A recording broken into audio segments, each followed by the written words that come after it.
No sé quién oró la clase anterior, creo que fui yo, así que le voy a pedir a Claudia si nos dirige en oración. Vamos a entregar esta clase al Señor para que sea Él el que se esté manifestando y dirigiendo en la comprensión de lo que nos toca estudiar. Sí, cómo no. Bendiciones a todos. Oramos. Señor, en el nombre poderoso de Jesús, Amén, bendecimos. amén. Te damos gracias, Señor, por este tiempo que tenemos juntos, que podemos estar estudiando sobre lo que tú has hecho a través de la historia, a través de Amén. la palabra.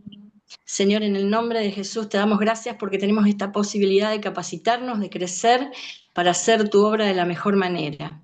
Ahora te pedimos tu bendición sobre cada uno de nosotros, sobre el profesor, cada uno de los estudiantes, aún Señor sobre la vida de Ángel y de todos los que llegarán y se agregarán luego. Señor, en el nombre de Así es. Jesús, para nuestro entendimiento, para poder recepcionar todo lo que tú nos quieres mostrar. Así es. Gracias. Amén y amén. Amén. Amén. Amén. Muy bien. Bueno, hoy vamos a estar compartiendo. Esto esta clase es muy importante porque eh, es un poco un giro muy grande con respecto a lo que decíamos en la Claro. clase anterior en cuanto a la transformación que se da en las primeras 3 décadas dentro del protestantismo.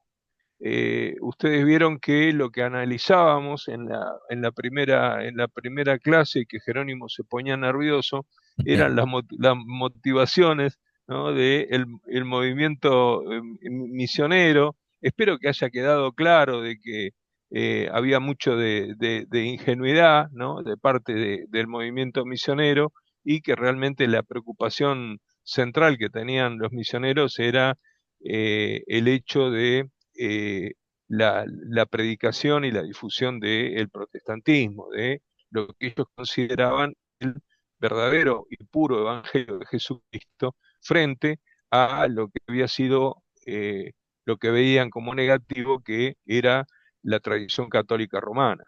Eh, en este sentido, eh, luego de lo que ustedes vieron, si tuvieron oportunidad de ver el video, es muy interesante que se producen cambios. Voy a sintetizar un poquitito, muy brevemente, lo que se dice en el video. Dentro de la teología evangélica, sobre todo en los Estados Unidos, y por lo tanto que va a tener repercusiones aquí en América Latina, es como que se produce una bifurcación, ¿no? entre dos líneas, dos ramas dentro de la teología protestante, que van a ser muy importantes y que van a perdurar a lo largo de todo el siglo XX, que es, por un lado, la reacción que va a haber de los sectores más conservadores dentro del ámbito teológico, que va a ser la aparición del fundamentalismo hacia 1911, y por el otro lado la aparición de toda una corriente que es hija, si se quiere, de la teología liberal del siglo XIX, que es el social gospel, o traducido, el evangelio social. Esas dos tendencias se van a mantener vivas durante el siglo XX, dentro de la concepción misionera que va a tener el protestantismo. Eh, Todavía hacia 1916, nosotros en el Congreso de Panamá, lectura que tenían para la primera clase, eh, un poco la lectura de lo que plantea Míguez, y posteriormente en la segunda clase lo que plantea Daniel Salinas. Lo que nosotros vemos es que en el Congreso de Panamá todavía sigue habiendo un dominio muy fuerte de ese movimiento misionero inicial.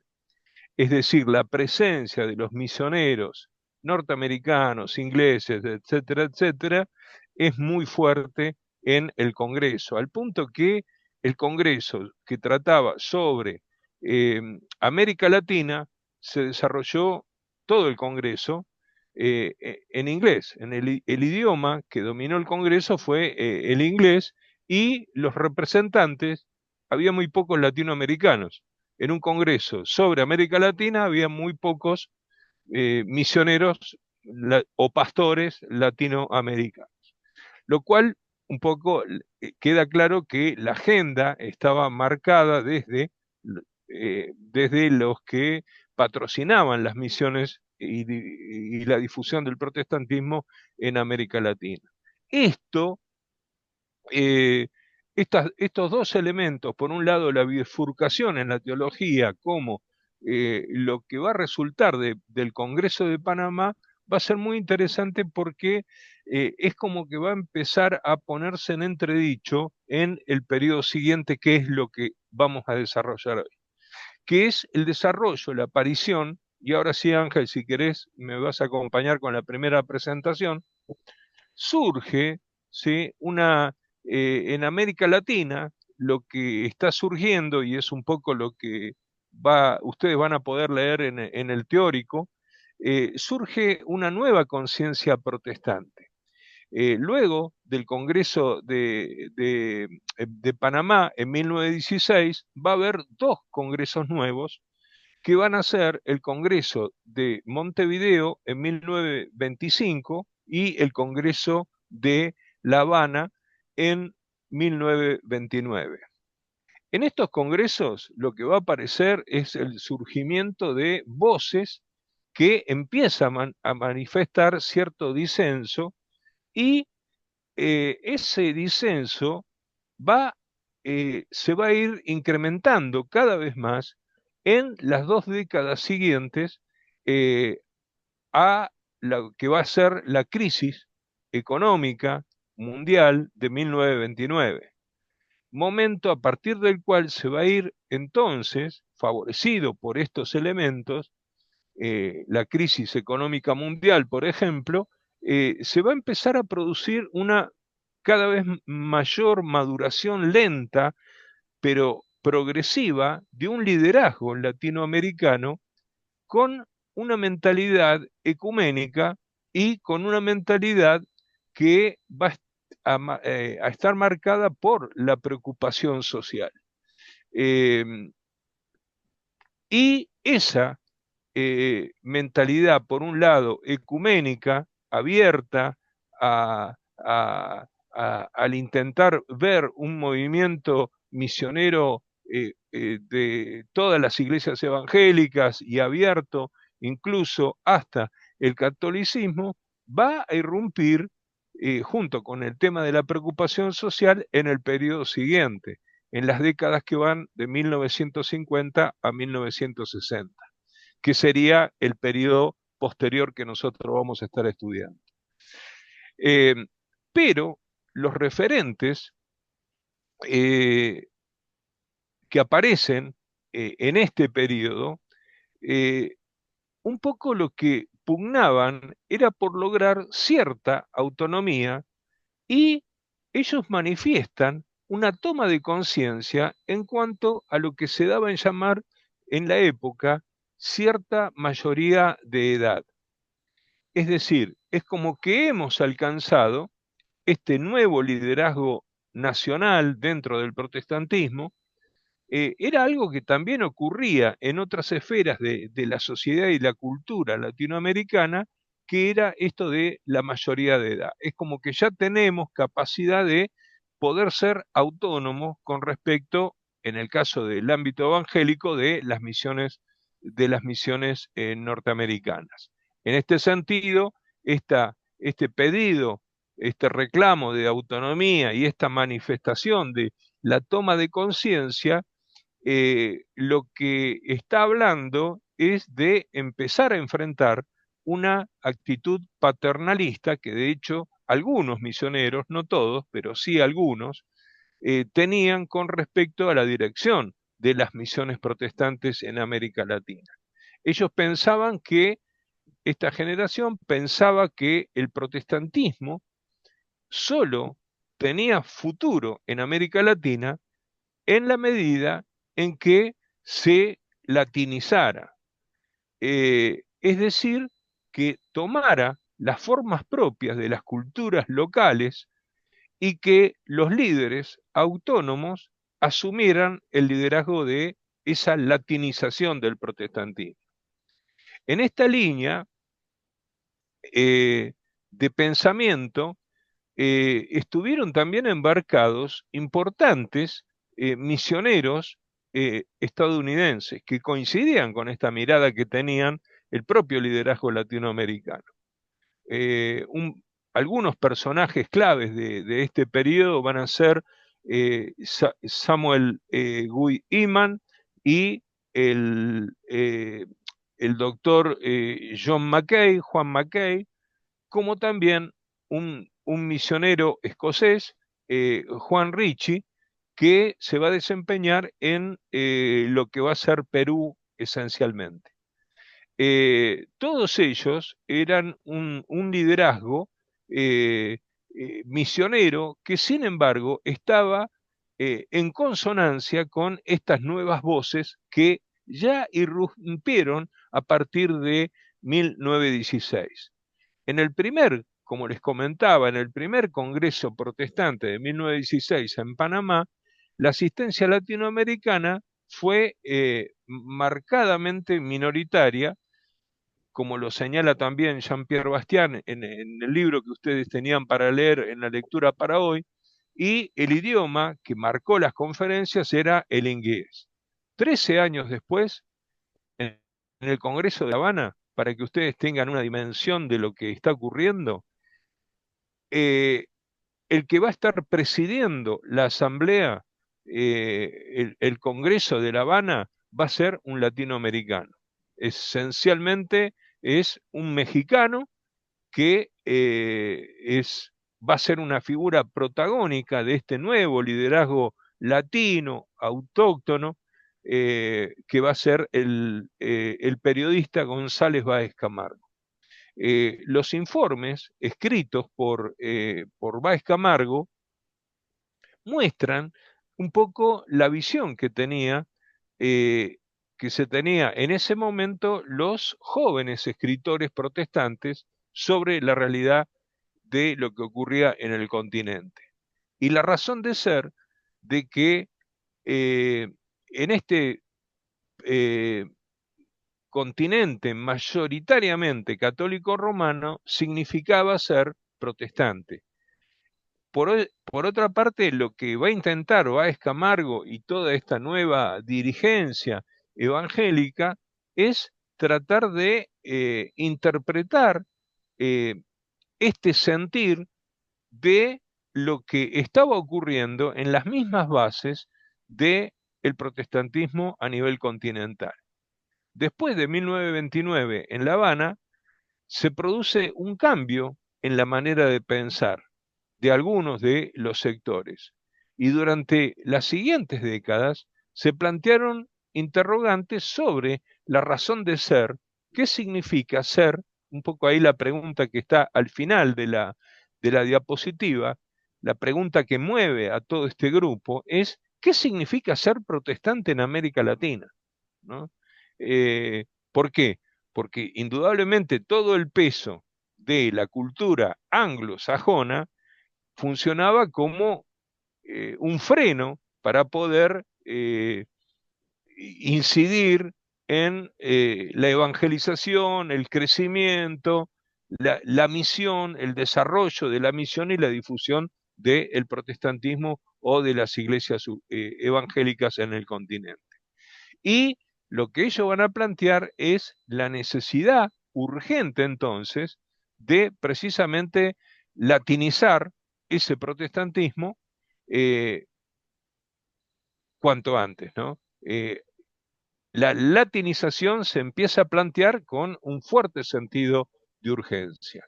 Las respuestas que los protestantes elaboraron le permitían, al intentar responder a esta pregunta, ¿qué significa ser protestante en América Latina?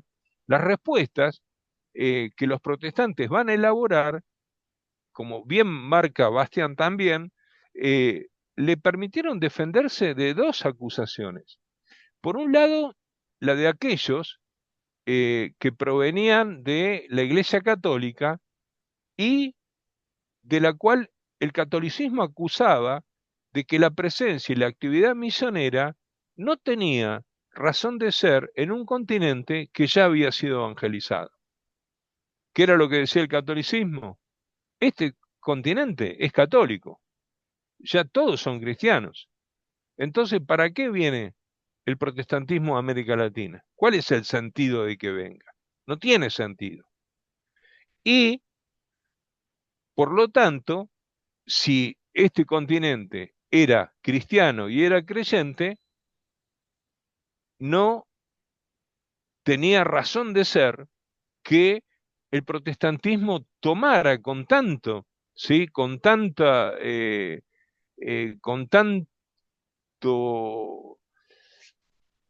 con tantos recursos, con tantas ganas, el deseo de difusión en el continente. Es decir, se quería que el protestantismo fuera más bien una fe que quedara restringida a sectores de extranjeros y residentes de otras naciones y otros países.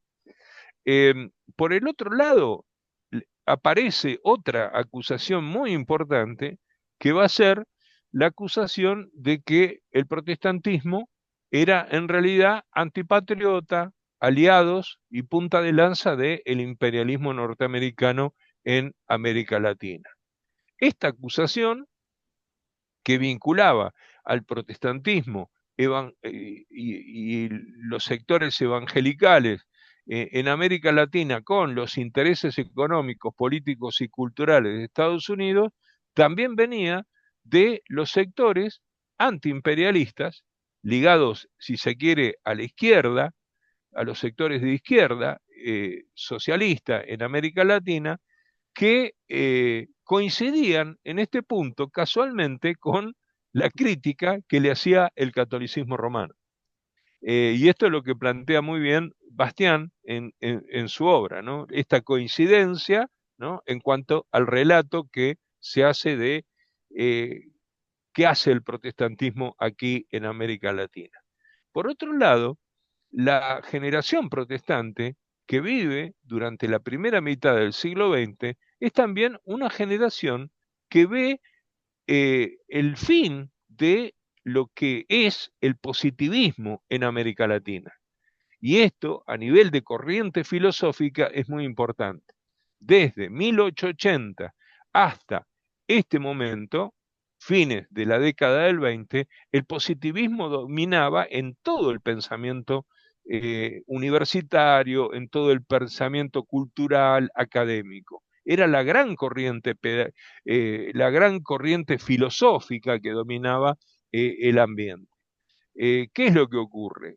Lo que ocurre es que eh, en la primera mitad del siglo XX, lo que empieza a ocurrir es que el positivismo empieza a recibir fuertes ataques porque no da respuestas a los planteos precisamente que plantea esta nueva conciencia latinoamericana.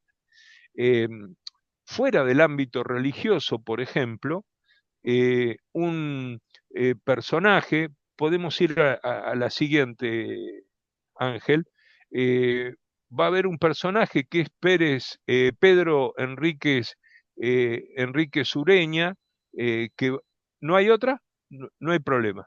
Eh, ahí está, ahí está, ahí lo tenemos. Que va a ser un intelectual muy importante, como les decía, de República Dominicana, eh, este en el ámbito, ¿sí? En el ámbito de la cultura latinoamericana, ¿no? No tiene que ver con el ámbito espiritual, el ámbito religioso. Va a tener una frase que bien expresaba también lo que pasaba dentro del protestantismo. Sentimos la opresión intelectual, dice él, fíjense, junto con la opresión política y económica de la que ya daba cuenta gran parte del país.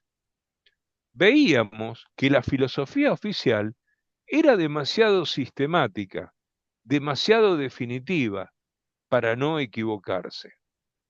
Y entonces es interesante que lo que va a surgir, esto expresa un poco el sentir de lo que había, va a surgir toda una corriente de escritores que van a ser antipositivistas y que van a marcar toda esa generación en diferentes países de América Latina. Los principales escritores antipositivistas van a ser precisamente Alejandro Korn en la Argentina, Deustúa Escarza, un filósofo espiritualista, educador y diplomático, maestro de lo que se dio en llamar la generación del 900, Antonio Caro, José Vasconcelo, de México, Raimundo Brito, de Brasil, y Pérez Vaz Ferreira, de Uruguay. Fíjense el ámbito amplísimo a nivel regional, continental, que va a estar precisamente en esta corriente antipositivista. Ustedes en la bibliografía tienen un libro que yo les colgué, que es una joya, es un libro difícil de conseguir y caro de comprar. Ustedes lo tienen digitalizado, que habla un poco de todo esto, O sea, porque va a ser un hijo directo de toda esta generación y que va a ser uno de los grandes escritores de la filosofía latinoamericana, como es Leopoldo Sea. Leopoldo Sea eh, es un poco el que estudió a toda esta generación de nuevos filósofos eh, y que van a ser, si se quiere, los padres de el pensamiento filosófico latinoamericano. Es como que aquí surge un pensamiento latino que expresa este sentido. Podemos avanzar a la siguiente, Ángel. Si tenemos, hay una más que precisamente lo que habla es de esto que yo les decía, este concepto de mayoría de edad, que aparece en este libro de Leopoldo Sea, lo tomamos de ahí, que dice, y era, partiendo de esa conciencia, signo de la más alta madurez de América Latina, que Alfonso Reyes, un gran intelectual latinoamericano, dice a los representantes de la cultura europea con la que los pensadores latinoamericanos están intentando hablar. Esto va a ser un fenómeno que también va a ocurrir en el ámbito de la teología. Va a haber un intento de hablar con la teología europea. Ustedes ya lo van a ver en las clases siguientes. Hemos alcanzado, ¿qué le dicen a la cultura, al pensamiento europeo? Hemos alcanzado la mayoría de edad y tenemos conciencia de nuestras responsabilidades y de nuestra realidad. Muy pronto se van a habituar a contar con nosotros.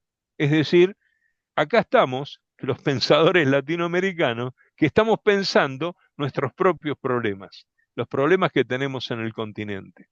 Y sobre eso no queremos que nos digan, ¿sí?, qué es lo que a nosotros nos pasa, sino en todo caso, ustedes pueden tener una opinión de lo que a nosotros nos pasa, pero nosotros le vamos a compartir también nuestra propia mirada de lo que nos ocurre a nosotros.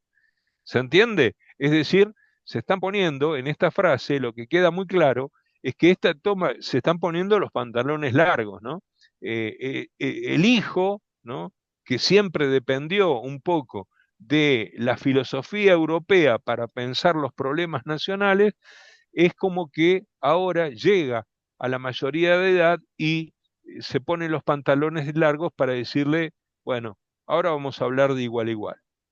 Esto significa una toma de conciencia de los escritores latinoamericanos frente a la cultura europea que va a encontrar, como les decía antes, podemos avanzar, Ángel, que va a tener, si se quiere, un correlato en el ámbito protestante latinoamericano. Y específicamente en algunos líderes protestantes que frente al protestantismo europeo y estadounidense, el pensamiento misionero, reclaman algo semejante. Sin embargo, el surgimiento de las iglesias protestantes nacionales con dirigentes latinoamericanos no va a significar un rompimiento de los vínculos fraternos con las iglesias estadounidenses y norteamericanas. Sobre este tema es importante entonces diferenciar entre los sectores protestantes que desde antaño se han vinculado ideológicamente con los intereses estadounidenses y los que han mantenido, por el contrario, una posición antiimperialista y de no intervención, ¿no? Esto sería un poco el resumen de lo que planteamos en el teórico y que intenta ponerse en consonancia con la explicación que da Jean-Pierre Bastián. Hasta ahí, Ángel. Bien, perfecto. Si tenemos acá comentarios, preguntas que realizar, bienvenidos son. Sí, No sé si les aclara algo, si les clarifica un poquitito lo que está pasando. Hemos tratado de conectar lo de las dos primeras unidades con este nuevo periodo. Sí, Jero. No, escuchando o viendo la última imagen y leyendo un poco o intentando entender, creo que es parte de la vida misma, ¿no? Él llega a una mayoría de edad donde ya América Latina tiene sus propios pensamientos, sus propias ideas y tiene una forma de afrontarlas, ¿no? Diferente a esa crianza, ¿no? Llevándole un poco al hogar. Nosotros inculcamos como padres o nos han inculcado como hijos también muchas cosas, a creer en esto, a pensar que esto es lo correcto, a seguir este camino en cualquier área de la vida, pero cuando uno ya tiene cierta madurez o cierta edad y tiene que hacerse responsable de sus propias decisiones, ocurre esto, ¿no? Uno empieza a decir, bueno, me parece que ahora necesito ir por este camino, eh, entiendo que esto que me enseñaron tal vez no es lo que quiero para mí, entiendo que puedo optar por otras cosas, bueno, y así, etcétera, etcétera, ¿no? Creo que la Ujú. metáfora se entiende, ¿no? Sí, sí, sí, correcto. Sí, se podría decir que en ese Congreso de La Habana había, o si podía haber un lema, alguna expresión, Latinoamérica para los latinoamericanos, de última, porque había una búsqueda identitaria también, es decir, había una búsqueda de identidad que se opusiera o por lo menos no tuviera nada que ver con la europea o la americana. Me parece a mí que, no sé si a lo mejor estoy equivocado en la oración, pero el movimiento contestatario, el positivismo que se vio en toda Latinoamérica, de alguna manera debe haber influido en los generadores de esa nueva forma del protestantismo en América. ¿O no pasó así? Sí, de hecho, a ver, cuando surge hacia 1880 Sí, el positivismo, y esto es interesante que ustedes, bueno, ustedes tienen, miren, la bibliografía que ustedes tienen para esta materia, la, la bibliografía que seleccioné es de lujo, ¿eh? sí, Es decir, ustedes tienen libros de referencia que, o sea, si no son clásicos, se van a transformar en clásicos de la literatura evangélica. Me estoy refiriendo a Rostros del Protestantismo, me estoy refiriendo a la historia de Jean-Pierre Bastián, es decir, son obras definitivas, ¿no?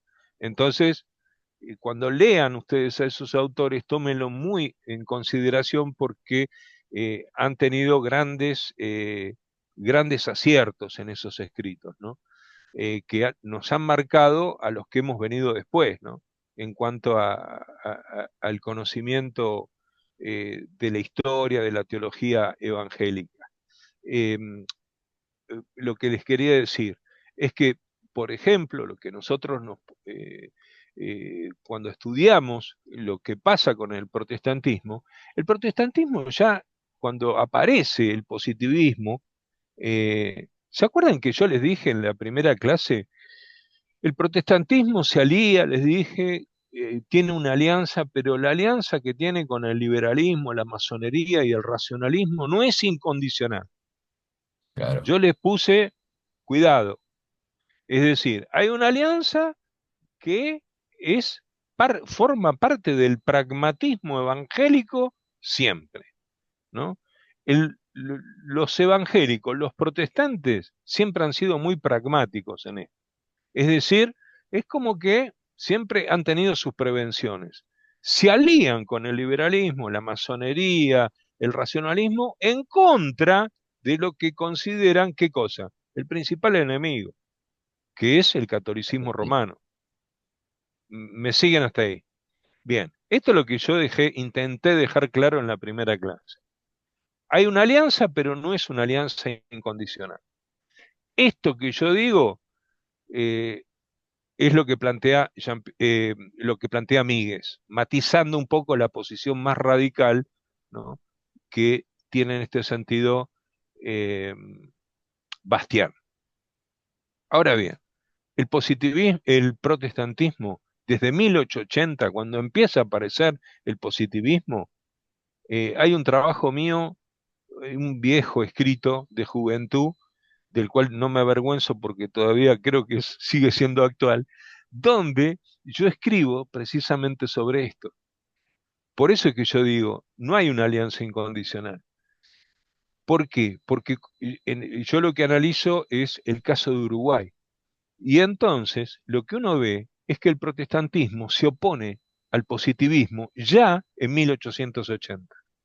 Es decir, en los orígenes del positivismo, que va a ser la gran escuela que va a dominar las universidades, el protestantismo, ¿sí?, en general se va a oponer a el método empirista que todo lo intenta demostrar. ¿Por qué? Porque la realidad de Dios no se puede demostrar. ¿Se entiende? Entonces, no es demostrable empíricamente. Entonces va a haber una discusión donde el positivismo lo que va a intentar es sacar a Dios del juego, como que Dios no tiene que ver con la realidad. ¿Por qué?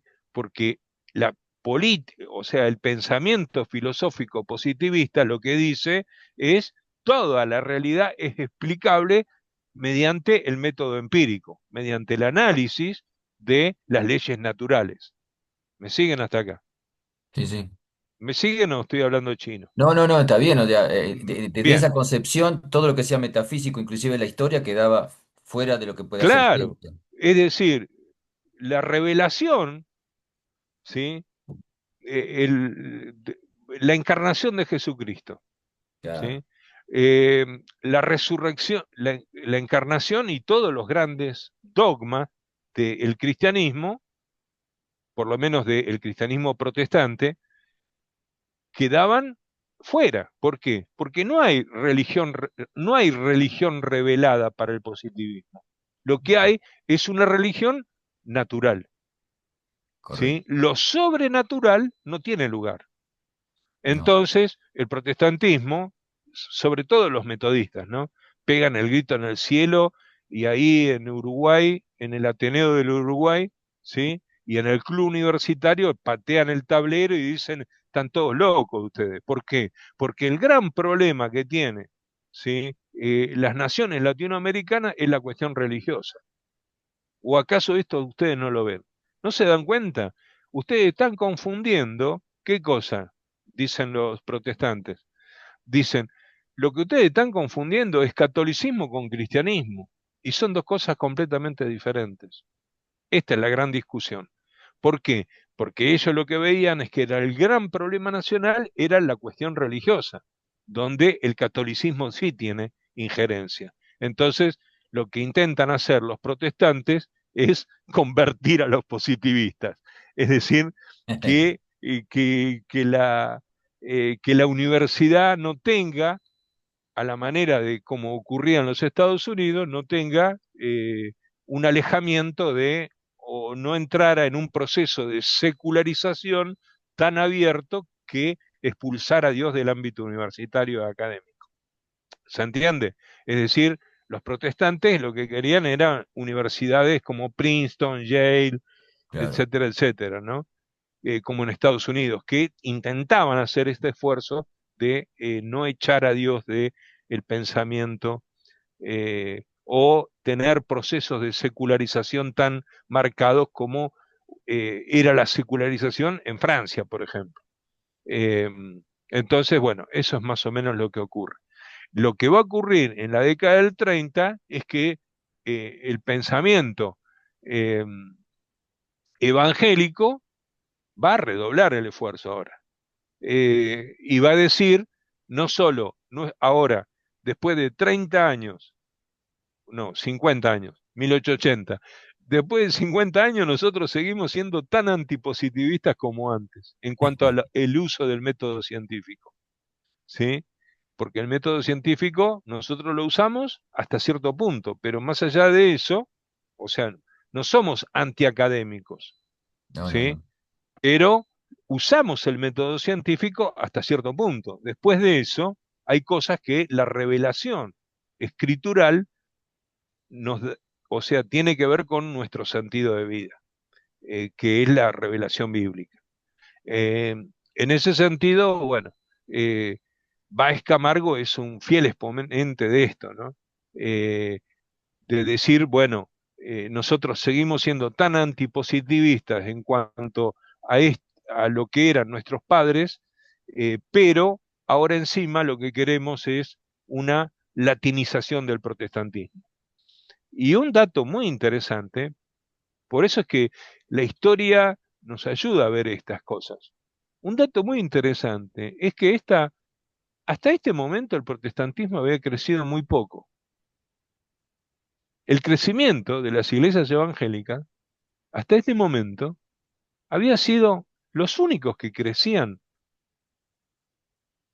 en general hasta este momento, 1930, eran los pentecostales. Ya las iglesias evangélicas, metodistas, congregacionalistas, luteranas, bautistas, hacia 1910 ya se había detenido el crecimiento. Entonces, cuando se busca la latinis, y los únicos que crecían eran los pentecostales, ¿se entiende?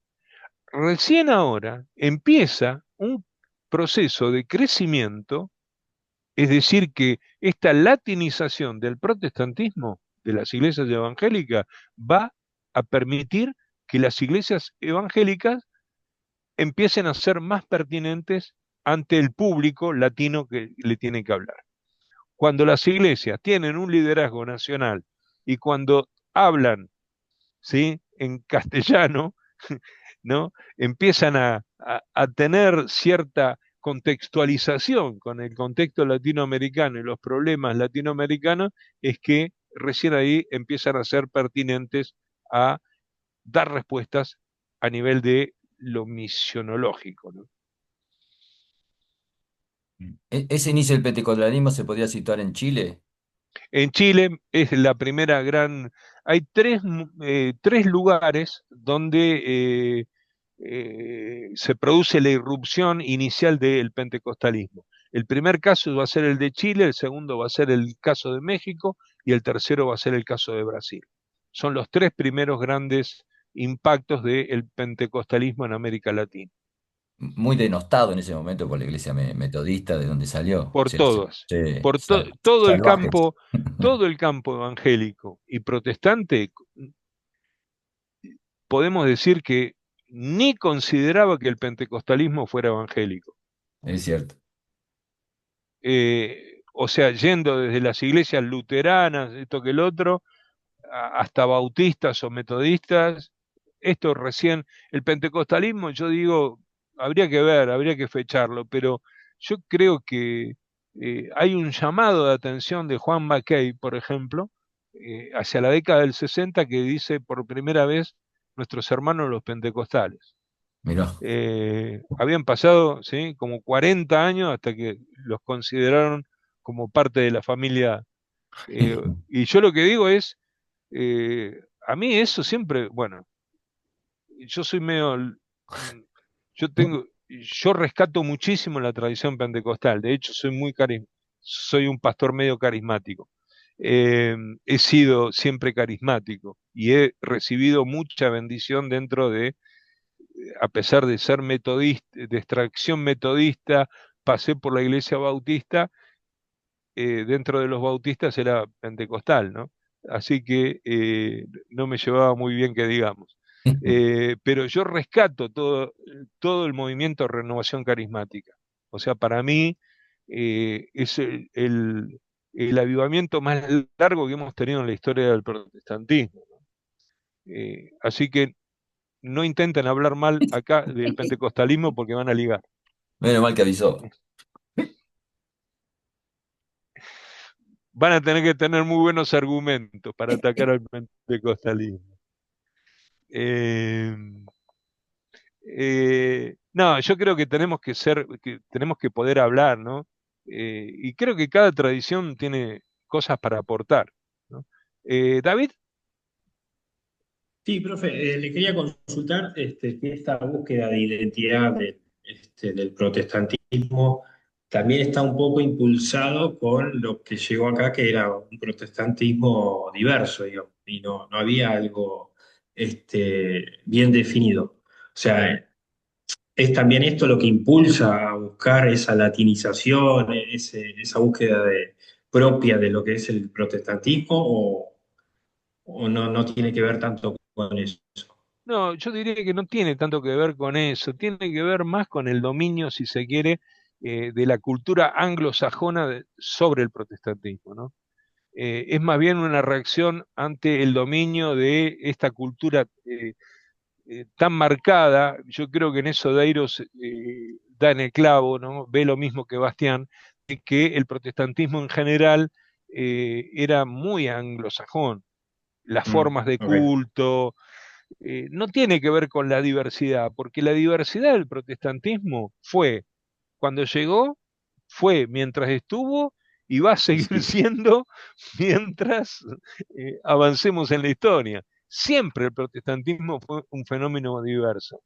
eh, a nivel de lo religioso. Y yo no creo que esté mal esa diversidad, pero sí hay una búsqueda, esta latinización tiene que ver con el tratar de encontrar cuál es nuestra misión latina, ¿no? Eh, y creo que lo que nos siempre identificó al protestantismo es que a pesar de ser diversos, siempre había una misión común. Lo que no tenemos en la actualidad es eso, ¿no? Este es el problema que nosotros tenemos. Hoy tenemos una diversificación y atomización del protestantismo sin una misión común. Unos tiran para un lado, unos entienden que la misión es en una dirección, otros en otra, no hay una misión común como había sí en este tiempo. De hecho, un congreso como el de Panamá, Montevideo, La Habana, etcétera, etcétera, eh, hoy es casi impensable, ¿no? Mirá vos.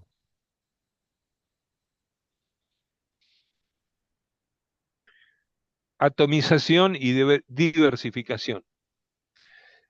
Muy bien, no sé si hay algún otro interrogante. ¿Les ha quedado más o menos claro esta parte, por lo menos? Sí, sí, yo, a mí sí. Perfecto. Bien. Les voy a compartir, Ángel, tenemos un videíto donde les voy a compartir algunos aspectos que tienen más con precisamente tienen que ver más con la concretización de esto, de esta nueva conciencia en el pensamiento teológico, ¿no? ¿Cómo va a incidir esto concretamente? Y sobre todo, más que en o sea, es la relación entre el pensamiento acerca de la piedad, de cómo el protestantismo concibe en este periodo histórico la piedad en relación con la ética social, que era el tema que yo planteaba en la primera clase. Ahí vamos.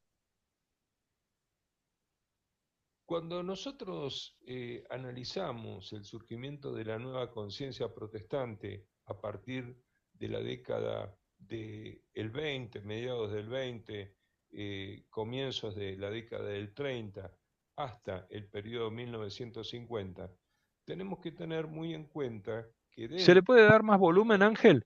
Protestante también hay una nueva concepción.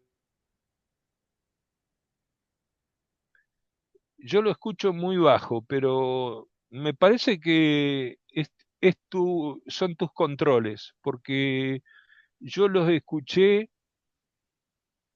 acá en casa antes de... Ustedes este video lo tienen en la plataforma, yo se lo subí, ¿eh? Lo tienen en la plataforma, ya lo tienen en la plataforma y después le voy a subir otro que creo que hice dentro de la tradición protestante emanada de la Reforma del siglo XVI. La piedad, o lo que hoy llamaríamos espiritualidad, la piedad protestante, es el elemento que termina estructurando la ética social o la pastoral social evangélica. En este sentido, es muy importante para nosotros prestar atención entonces a las prácticas religiosas que conforman la piedad, cómo es considerada, cómo es vista, cómo es articulada esas prácticas religiosas, y por el otro lado tener también, no perder de vista el concepto que se tiene en cuanto a lo cristológico, ya que la idea de Cristo es un elemento que va a estructurar toda la teología y la experiencia religiosa protestante. Para esto quisiera compartir con ustedes una presentación que nos va a estar guiando a continuación y que espero que sea de ayuda para nosotros en esta oportunidad. Cuando nosotros analizamos entonces el nuevo concepto que se tiene de la práctica religiosa, tenemos que tomar en cuenta que este concepto de la nueva práctica religiosa aparece muy claro en un escrito de Jorge Howard, que va a llevar por título La otra conquista de América, en una edición de 1951 de Editorial La Aurora, donde este autor protestante argentino va a decir que la América sabe poco de la religión personal.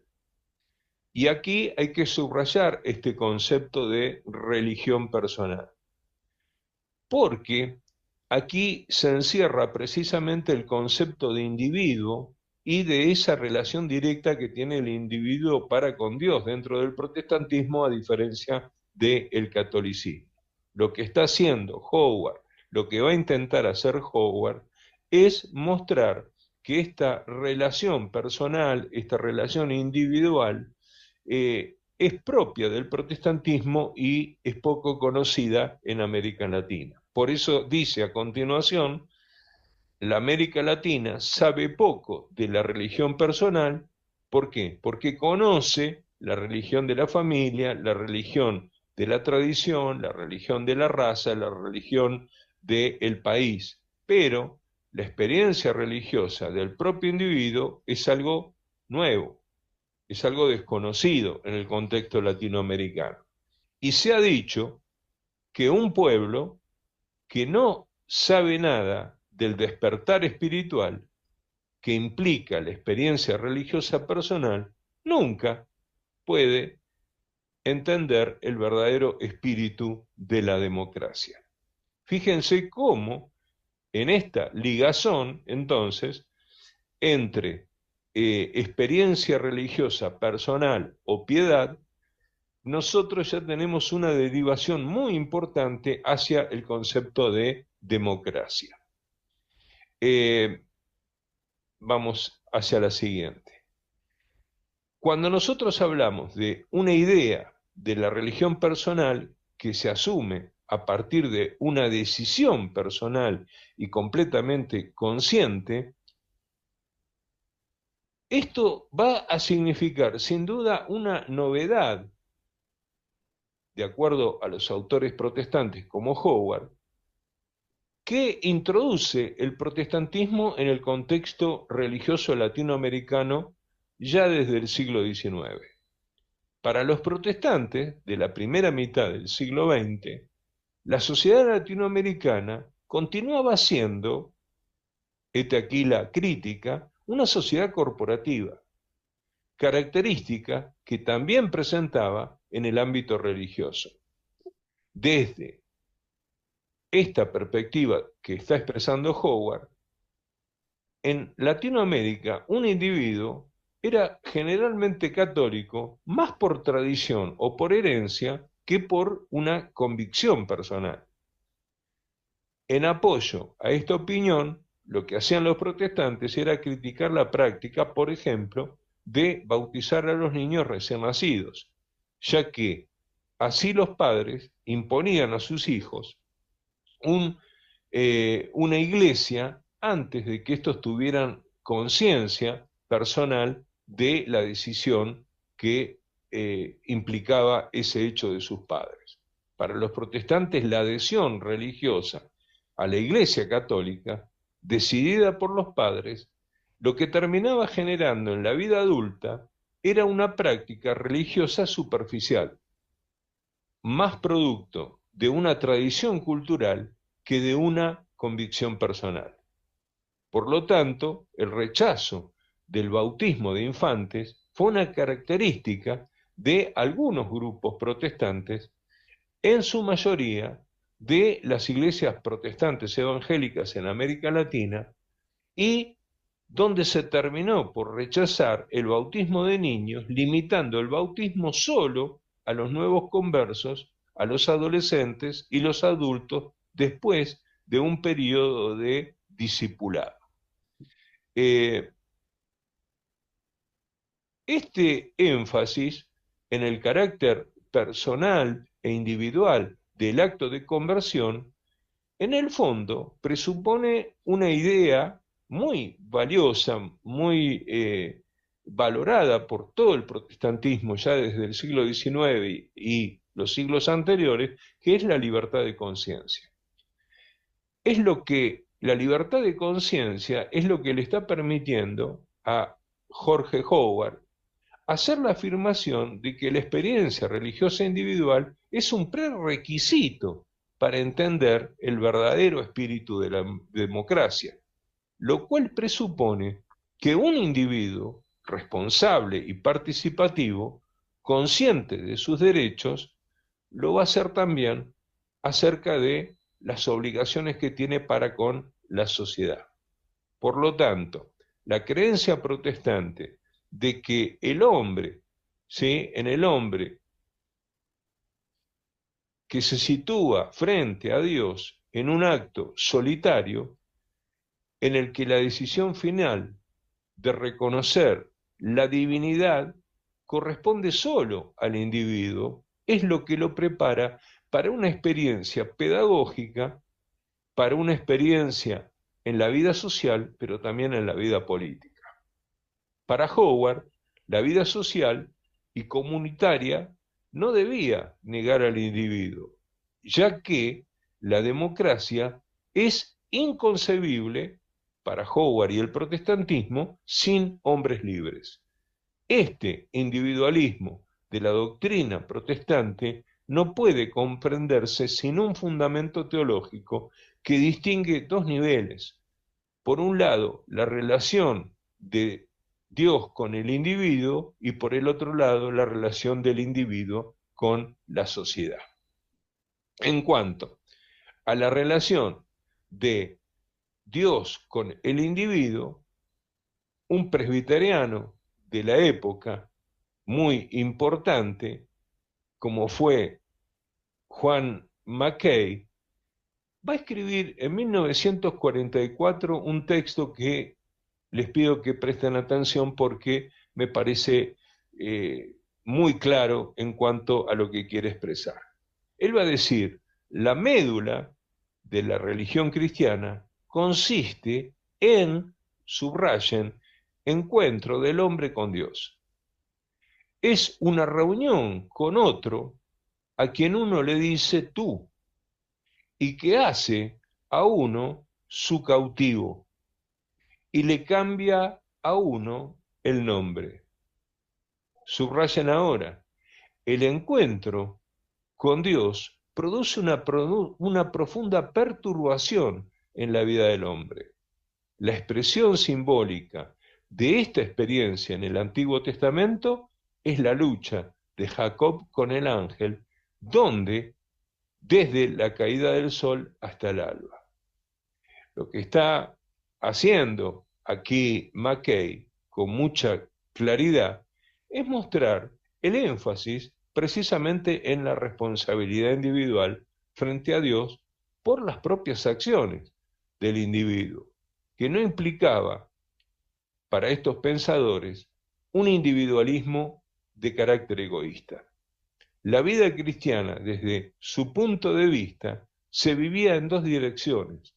Por un lado, una dirección vertical, porque en el acto de conversión y la vida espiritual se produce precisamente para con ese otro que es Dios, pero también hay una relación horizontal, que es la vivencia comunitaria de la fe, tanto en la iglesia como comunidad de creyentes, como en la sociedad. El mismo Mackay va a argumentar en este sentido algo muy valioso para nosotros. Él va a decir, la bondad en el sentido cristiano, es decir, como realización de la voluntad de Dios para la vida humana, significa que el hombre no solo ha de amar a Dios y manifestar su amor para los demás, haciéndoles bien. Es necesario también que haga el bien con ellos, porque la bondad debe ser un acto social, así como individual. Para Mackay, en estos dichos, lo que está claro es que el cristianismo protestante se fundamenta en una teología que contempla lo social y lo individual al mismo tiempo, de la misma manera que no se concibe una conversión a la fe cristiana que no tenga consecuencias éticas. Así, este mismo concepto que aparece en John Mackay va a aparecer también hacia 1924 en lo que va a ser una de las publicaciones más importantes de la época, como va a ser la revista La Nueva Democracia. En la Nueva Democracia,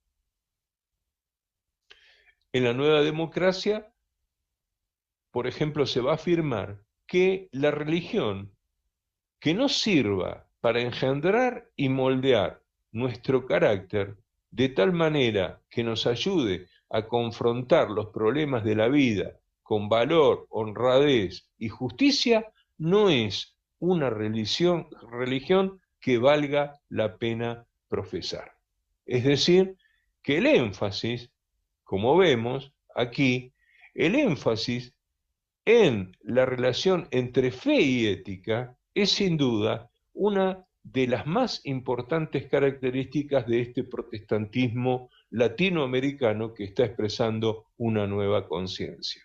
Para los protestantes latinoamericanos no había conversión religiosa sin una regeneración social y espiritual del individuo, que se debía o que debía expresarse en una ética acorde con las enseñanzas bíblicas. Esta forma de entender la fe cristiana y la experiencia religiosa se complementaba con la idea de un individuo regenerado, porque el individuo regenerado traería necesariamente ni más ni menos que la regeneración de la sociedad. En este sentido, uno de los líderes más destacados de la época, como fue don José Báez Camargo, don González Báez Camargo, va a decir algo importante. Él planteaba que la aceptación del Evangelio llevaba consigo un poderoso despertamiento intelectual y por el otro lado una nueva aspiración a educarse. Fíjense aquí el lazo entre despertar espiritual y la aspiración a la educación. ¿Y qué era? Eran precisamente los voceros de un pietismo de carácter oscurantista, en referencia a algunas tendencias dentro del propio protestantismo que se van a estar mostrando en este periodo como fuertemente antiintelectuales, como ya lo ha marcado Rubén Alves en sus estudios, los que pretendían que la verdadera espiritualidad no necesitaba, la verdadera piedad no necesitaba de la ilustración y de la cultura, haciendo de la ignorancia ni más ni menos que una virtud. Es decir, se escindía la piedad de la ilustración. Estamos frente, en el planteo de Báez Camargo, de don Gonzalo Báez Camargo, ante el planteo de una piedad ilustrada. Estamos hablando, en todo caso, de una religión de regeneración. En esta religión, el individuo no solo estaba llamado a reconciliarse con el Dios de la Biblia, sino que esa reconciliación con el Dios de la Biblia era también un llamado a elevarse moral e intelectualmente a la vez que socialmente, para ejercer el honrado ejercicio del pensamiento y la libertad plena para pensar por uno mismo. Todo esto, agrega Báez Camargo, pertenece, y subrayenlo, a la esencia misma del protestantismo, y no solo cuando éste se hace dogmático es que ha perdido su alma. Es decir, esto es importante para nosotros porque lo que él plantea es que esa esencia del protestantismo está marcada por una piedad ilustrada. Y solo cuando éste se hace dogmático, un protestantismo de la sana doctrina, de la mal llamada sana doctrina, es que en realidad ese protestantismo de la sana doctrina, ese pietismo oscurantista, no es ni más ni menos que un pietismo que está de una u otra manera, al hacerse legalista, está perdiendo el carácter que realmente tiene una piedad de salvación. Hasta aquí lo que quería compartir con ustedes y espero que haya sido de edificación para nosotros. Gracias, Ángel.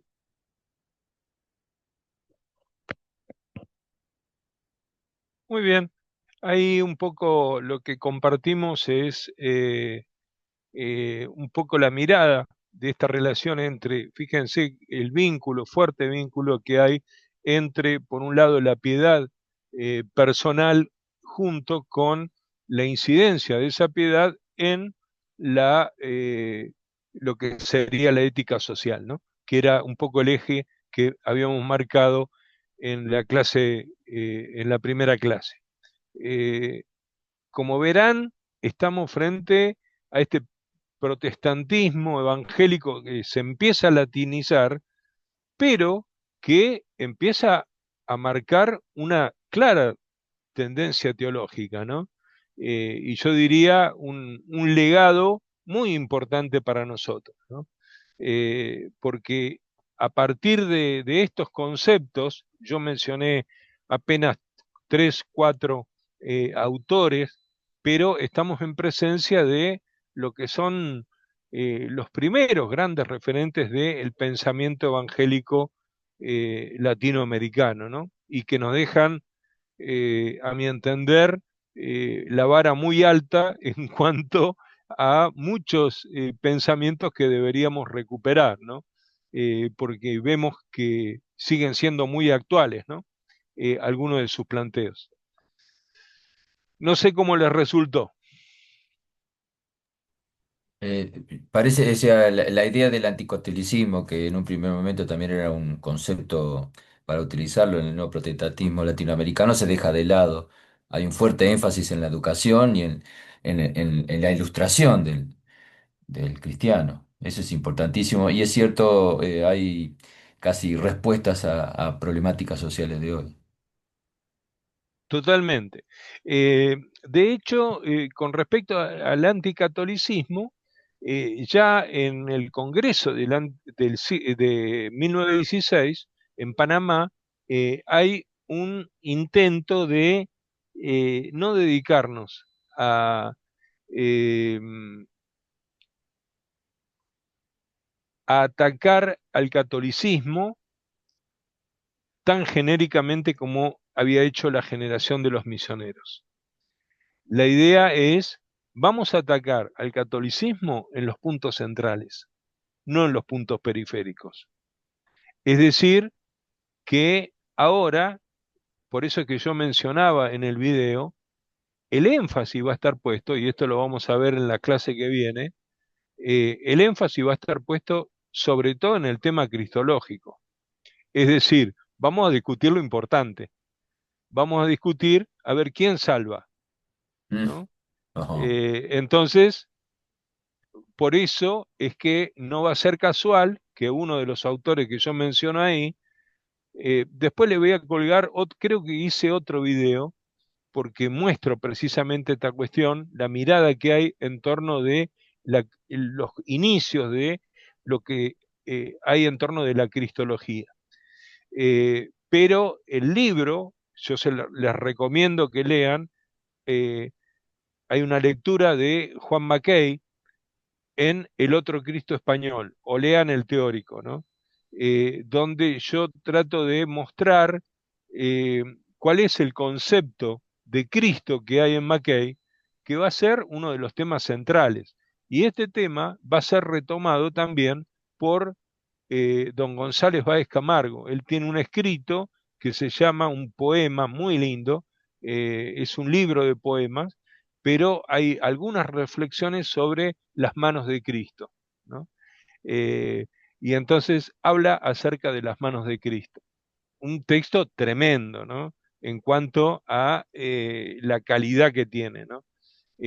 Bueno, González Báez Camargo es un gran escritor, él era periodista, un gran predicador laico, era laico, pero bueno, una persona muy, llegó a dirigir una revista que traducía precisamente los mejores textos de teología europea y norteamericana, además de las publicaciones de los principales eh, pastores y líderes evangélicos del continente.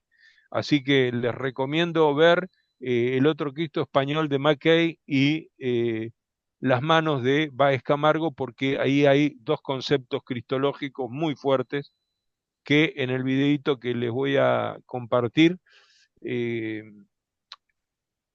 lo anticipo, ¿no? Un poco por dónde va la cosa, la cuestión cristológica. Muy bien. ¿Algún otro comentario? Yo decía, nos deja la vara muy alta, ¿no? ¿Por qué? Porque hay una fuerte vinculación entre la conversión individual, la santidad personal y la búsqueda de la regeneración social, la santidad social, ¿no? Es decir, hay que buscar en los dos ámbitos, ¿no?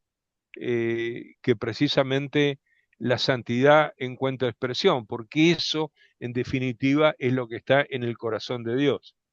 Esto, si ustedes a medida que vayamos avanzando van a ver cómo esto tiene que ver con los planteos que en la década del 50 se van a hacer en algunos congresos importantes en Europa, donde aparece el pensamiento de lo que se va a llamar la misión de Dios, la missio Dei, ¿no?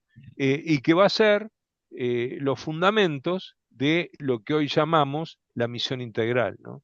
Cuando escuchamos a René Padilla, a Samuel Escobar, a Miguel Bonino hablar de misión integral, eh, están haciendo precisamente eh, referencia a esto que ya estaba planteado en potencia en estos autores latinoamericanos.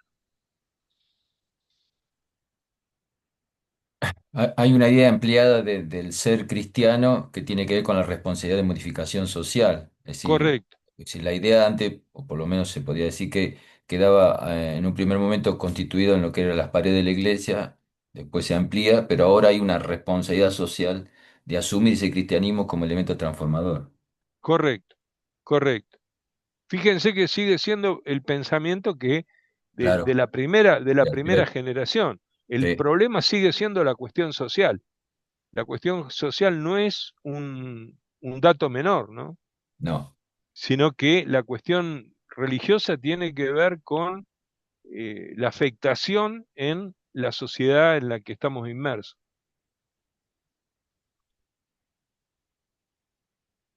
Muy bien,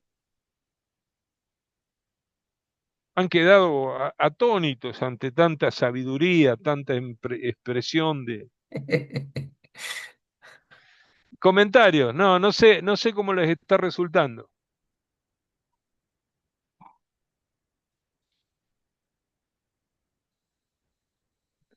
Les ayuda por ahí en la comprensión de los puntos por ahí centrales del pensamiento evangélico, cómo se fue desarrollando. Estamos avanzando, ¿no? Periodos.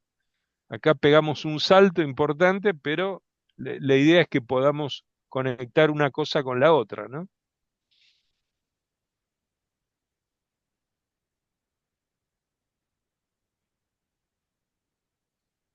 ¿Cómo estamos? ¿Se ven las Silencio, conexiones? silencio, nadie dice nada. Yo no hablo porque después me No, ponen no, en la habla, próxima clase habla, como... habla. Ánimo, ánimo. Sí, me rompía el alma cuando hablabas el otro día. Pobre este muchacho, ¿cierto? ¿No? No, un estado, digo, pobre, lo he llevado a un estado de desesperación. Nada, nada. Es lindo poder exponer también Seguro. los pensamientos, de eso se trata, ¿no? No, Seguir, de seguir eso se trata, aprendiendo, es así. de eso se trata, de eso se Profesor, trata. una Sí, cosita, pensaba en esto del eh, el anticatolicismo, ¿no? Justo el otro día, la semana pasada, hablamos en la clase con Daniel Bruno de eso, de que se eligió el separarse. Ahí hablaba del bautismo de niños, ¿no?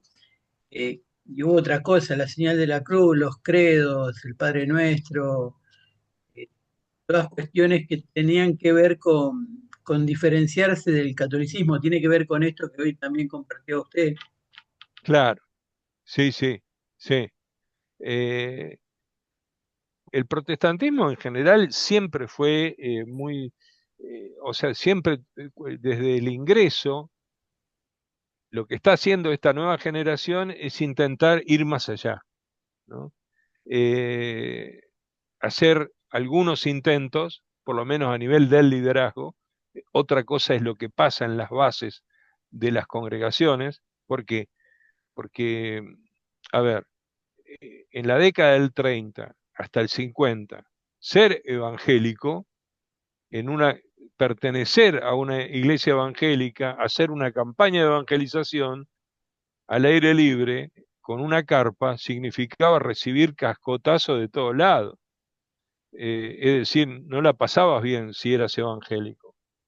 Eh, es decir, era complicado ser evangélico en la sociedad latinoamericana, en algunos países más que en otros. Pero eh, lo que estamos viendo en estos autores es que si bien la apologética, es decir, la defensa de la fe protestante, sigue estando, está no sobre un ataque a los puntos primarios y secundarios de la teología católica, ¿sí? Atacar, yo qué sé, cosas que ya a esta altura eh, sonaban grotescas, no sé, la existencia del purgatorio, atacar a la Virgen, atacar la oración a los santos, esas cosas ya eran casi grotescas. Lo que ahora se busca atacar es el concepto cristológico. ¿Quién es el que salva? ¿Sí? Y entonces ahí sí hay una cuestión decisiva, central, ¿no? ¿Por qué? Porque estamos hablando, de hecho, en la década del 70, recién hubo que esperar a la década del 70 para que en general los teólogos católicos latinoamericanos aceptaran el tema de la justificación por gracia por medio de la fe, como una doctrina católica. Es decir, que recién, fíjense, 40 años después de lo que están diciendo Mackay, de lo que está diciendo Báez Camargo, recién José Luis II, un teólogo de la liberación, va a aceptar y va a decir, bueno, este es un dogma, el dogma fundante de católicos y protestantes. Hasta ese momento no, por el catolicismo no había aceptación. La que salvaba era la iglesia, no era Jesucristo, ¿no? No hay salvación fuera de la iglesia, era el dogma católico, ¿no? Y la iglesia no era la iglesia protestante, la iglesia era la iglesia católica, punto, ¿no? Es decir, que en el protestantismo no había salvación. Lo que contestan los protestantes es, el único que salva, sana y libera es el que viene pronto, Jesucristo el Señor, ¿sí? A nivel de la dogmática, ¿no? Yo les hablaba en la clase anterior de la teología formal evangélica y les decía, bueno, lo constitutivo de lo que nos une a los evangélicos, al protestantismo, es esa teología formal emanada de la Reforma, ¿no? Sola fe, sola gracia, sola escritura y justificación por gracia por medio de la fe, ¿no? Ese es el punto central. Eso es un poco lo que nos da fundamento a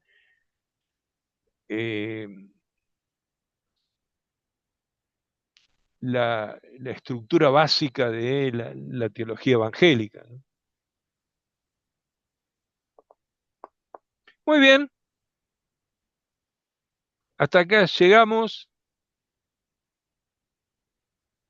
estamos terminando. ¿Alguna pregunta, algún interrogante? Unidad 4 para la próxima. Protestantismo y sociedad. Fíjense que ustedes tienen un teórico. Tengo 3 teóricos para dar. Y voy a dar uno solo. Que va a ser el Cristo de... Vamos a tratar de ver si es el Cristo de Mackay o el Cristo de Báez Camargo. Estoy tentado a abordar a Báez Camargo. Y la lectura que tienen es un lujo, léanla. Es Leudar la masa, el texto que les recomendaba hoy de Carlos Mondragón. Página 100, eso es la lectura obligatoria. Página 129 a 148. ¿Ok? La primera lectura optativa es la lectura de El otro Cristo español, es el texto original de Mackay. Página 101 a 129. Si la pueden hacer, van a tener un poco la idea de lo que piensa uno de los autores que menciona Mondragón. Hasta ahí, más o menos, lo que queríamos compartir. Perfecto. Bárbaro. Le damos gracias al Señor. Dios les Gracias. bendiga. Gracias, Gracias, gracias. profe. Gracias, Nos vemos la semana que Nos viene. Nos vemos, nos vemos. Buen descanso.